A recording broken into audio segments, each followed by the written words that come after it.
you really are perfectly positioned to almost share with the audience. You've spent a lot of time with oligarchs. You've spent a lot of time researching what's going on. And this was a handful of years ago. And that's obviously how you created this book.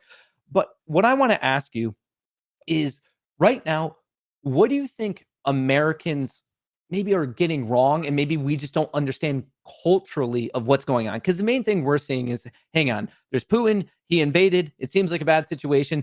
I'm reading stories of like yachts and jets getting tracked. But like Yeah. beyond that, what would you think that the average American is currently getting wrong? Well, I don't think people realize who these Russian oligarchs are. First of all, we're sanctioning these multi-billionaire Russians, and it's not just that they own yachts and planes and soccer teams. This group of oligarchs put Putin in power. So these guys Okay. were a group of men in the 1990s when the Soviet Union collapsed.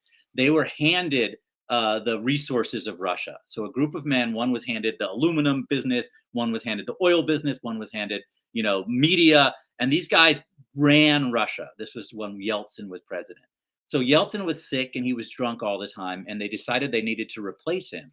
So they went off to the middle of Russia and they found this low level KGB agent who worked for the mayor of St. Petersburg. And the only reason they knew him is they'd helped the oligarchs set up a car dealership in St. Petersburg. He was that low level, and it was Vladimir Putin.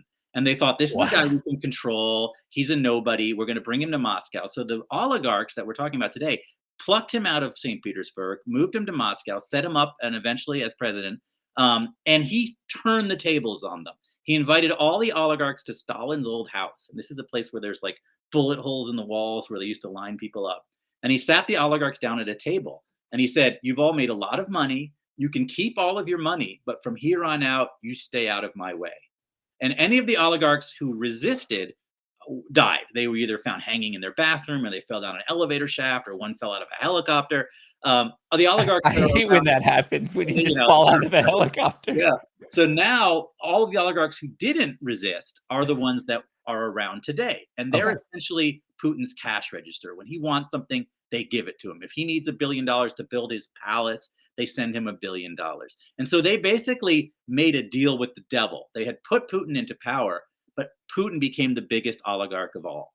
So the situation we're in right now, where this group of men who once ran Russia are now running around in yachts and planes, but we're sanctioning them. We're taking away their yachts. We're taking away their planes. We're grabbing their bank accounts as much as we can. We're ruining their lives to some extent. And the question is, can they now do what they once did and change the leadership in Russia? 2 weeks ago, I would have said absolutely not. I mean, these guys are terrified of Putin. They die if they stand up to him. But we're starting to see cracks form. We're starting to see them speak out. They have nothing to gain from the war in Ukraine. The oligarchs don't want a return to the old Soviet Union. They hated the Soviet Union. They only came to power and wealth when the Soviet Union fell. But Putin wants to return to the Soviet Union. So they have nothing to gain from this situation and everything to lose. So I do think the sanctions on the oligarchs is actually a very powerful way of sticking it to Putin. And we'll see what happens with it. But I think, if people read my book, I went very in depth. I spent, 6 months hanging out with these guys in clubs and bars and soccer, owners' boxes of soccer teams, and doing some fairly dangerous things to write this story. So you'll get a real feel of who these guys are.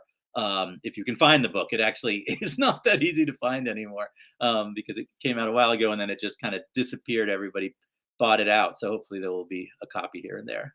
I'm sure there might be a resurgence, like, after this, like, recent debacle. Yeah. Like, you were with these old, like, I guess as a human being, like, were they scary in the way that Yeah, I Hollywood. have a lot of stories about, these guys. I don't know which one you want me to tell. I was once walking in New York with this oligarch, and we were walking through Columbus Circle in New York, and there were a bunch of college kids like just being very loud behind us.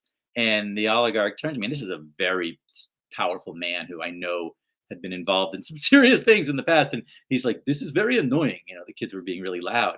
And I was like, "Well, yeah, it's New York. Everyone's having a good time." And he's like, "Shall I do something?" And there was this moment in his eyes, he was 100% serious. It was like the scene in Jaws where the eyes turn into like white, and you're like, "Oh my god!" And I was like, "No, no, everything's fine, everything's fine." He like and he calmed down, but I knew in that moment we were inches away from something horrible happening. And there were moments like this Wow. all the time. I was at a meeting, and this very large bodyguard came up behind me and just shoved something into my back pocket. And he's like, "Don't look, don't look." And this was right when people were getting polonium poison. And, I'm like, "Oh crap, I'm gonna die now." And I didn't look. I get back to the hotel room and I take it out, and it was a computer like key card, a memory card.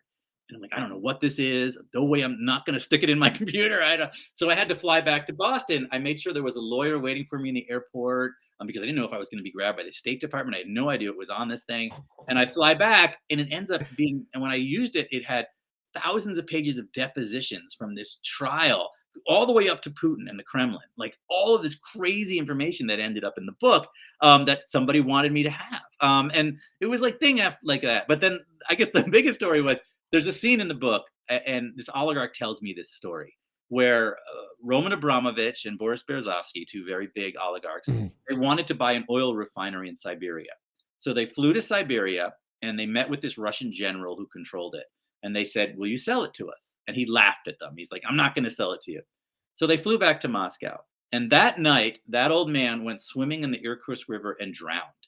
His bodyguard, who was the only witness, got into a bar fight and died. So I write this scene and I call up the oligarch and I'm like, you know, reading this scene back, it makes it seem like you guys had this man killed. And he's like, "Yes, it does seem that way."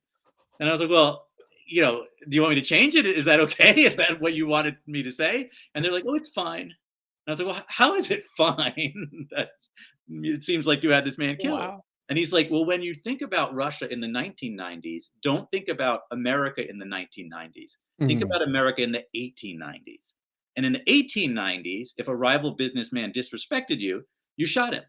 And so he says that, that's the world we lived in, right?